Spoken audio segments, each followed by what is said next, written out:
안녕하세요. 탁트인 영등포TV 리포터 최희훈입니다. 전 세계 여성암 발병률 1위, 유방암. 전 세계 여성암의 25.2%를 차지하고 있는데요. 최근에는 비만과 식습관의 서구화, 모유 수유의 감소로 인해 우리나라에서도 발병률이 상당히 높아졌는데요. 이 유방암은 재발과 전이가 쉬워서 꼬리가 긴 암으로 불리기도 하지만 예후가 좋아서 착한 암으로 불리기도 합니다.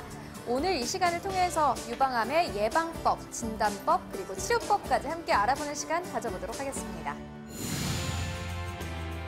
선생님 안녕하세요. 네, 안녕하세요. 어서 오세요.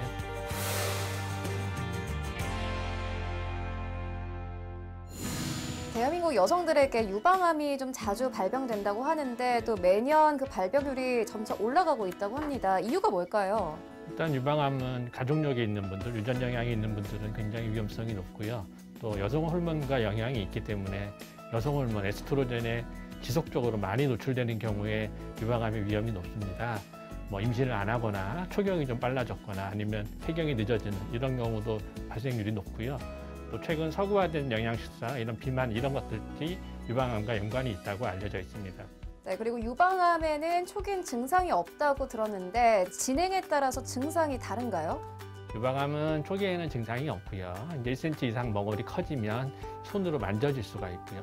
그 밖에 유두에서 혈성 분비물이 나온다든지 유두의 함몰이나 유두의 변형이 있는 경우에도 유방암을 의심할 수가 있습니다. 그러니까 아주 많이 진행된 경우엔 피부 궤양 같은 더 특별한 증상이 나타나기도 합니다.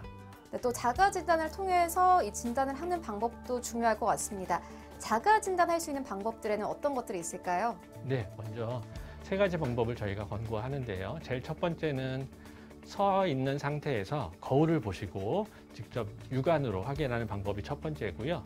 두 번째는 그 상태에서 손가락을 이용해서 이렇게 주위로 이렇게 만져가면서 혹시 손가락 밑에 멍울 같은 게 만져지는지, 그다음에 마지막으로는 유두를 살짝 잡아서 혹시 다른 분비물이 없는지 확인하는 방법이 두 번째고요. 세 번째는 두 번째 방법을 쓴 상태가 아니라 누운 상태에서 양쪽을 번갈아 가면서 하시는 방법을 저희가 권고하고 있습니다. 네, 자가 진단뿐만이 아니라 정기적인 검진도 중요할 것 같은데 검진 주기는 어느 정도가 적당할까요? 지금 국가 암검진 사업에서는 만 40세 이상 여자분들을 대상으로 2년에 한 번씩 유방 촬영 검진을 하게 되어 있고요. 대한유방암학회는 30세 이후에는 자가검진을 시행하고 35세 이후에는 의사 면담을 통한 검진을 하시고 40세 이후에는 1년 내지 2년 간격으로 유방 촬영을 권고하도록 되어 있고요. 또 저희 나라 젊은 여자분들, 또 중년 여자분들은 유방에 조직이 많아서 치밀한 경우가 많아서 촬영만 가지고는 정확한 정보를 얻을 수 없는 경우가 있어 그럴 경우에는 유방 초음파를 병행하시는 게 도움이 되십니다.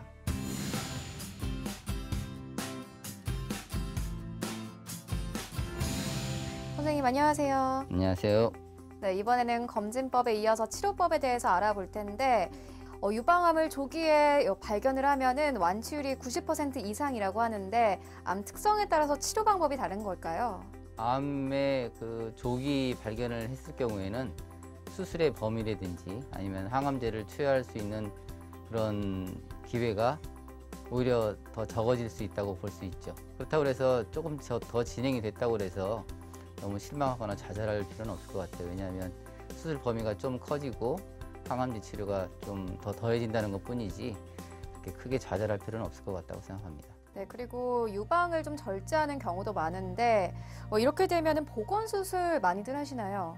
과거에도 했고 요즘에는 성형수술의 그런 영향으로 인해서 요즘에는 많이 하는 추세이긴 하지만 예전에는 이제 유방을 전부 다 절제하는 경우가 많았기 때문에 그런 보건수술에 대해서 많이 관심을 가졌었습니다. 근데 요즘에는 한 수술의 4분의 3 정도가 부분 절제 수술을 하기 때문에 유방의 변형이 그렇게 심하진 않고요. 복근이나 배 안에 있는 그 대망을 이용해서 하는 성형수술을 하면은 조직이 변형 없이 그렇게 유지될 것 같습니다.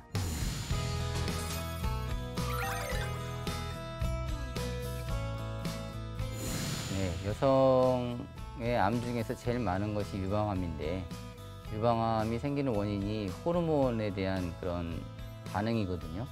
그래서 호르몬이 유방에 영향을 미치듯이 여성 생식기 쪽에도 영향을 미치게 됩니다. 그래서 그런 것들의 변화에 따라서는 여성 생식기 쪽에 그런 암과도 연관이 있다고 볼 수 있겠습니다.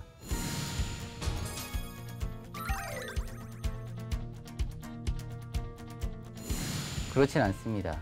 그 이후에 따르는 방사선 치료라든지 항암제 또는 호르몬 요법 아니면 표적 치료 여부에 따라서 그 결과가 온전하게 될 수도 있지만 가끔은 그 절제한 부위에서 다시 재발이 되는 경우도 있고요.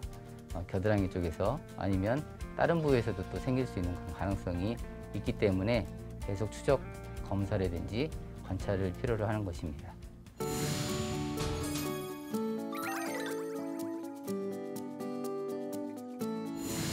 실제적으로는 보형물이 문제가 되지 않으면 성형수술하고는 큰 연관이 될 수 없겠습니다. 그 자체, 유방 자체의 문제일 뿐이지 성형수술을 했다고 해서 유방암이 생긴다 그렇게는 보이지 않고요. 단지 유방 보형물 자체가 어떤 항암의 그런 원인이 되는 경우가 가끔 있기 때문에 이런 경우는 세심하게 그 보형물을 선택하셔야 될 것 같습니다. 네, 치료법도 중요한데 예방이 가장 중요할 것 같은데 유방암을 예방할 수 있는 방법들에는 어떤 것들이 있나요? 음식 같은 걸 또 드실 때 채소 같은 것도 좀 많이 섭취를 해주시고 결혼 연령도 실제로는 너무 늦어지는 그런 경향이 있기 때문에 그런 것도 될 수 있으면 적정 연령대에 결혼하시고 그 다음에 아이가 있으실 때는 모유 수유도 적당히 해주시는 것이 이런 유방암을 예방하는 데 도움이 될 수도 있을 것 같습니다. 네, 오늘 도움 말씀 감사합니다. 네, 감사합니다.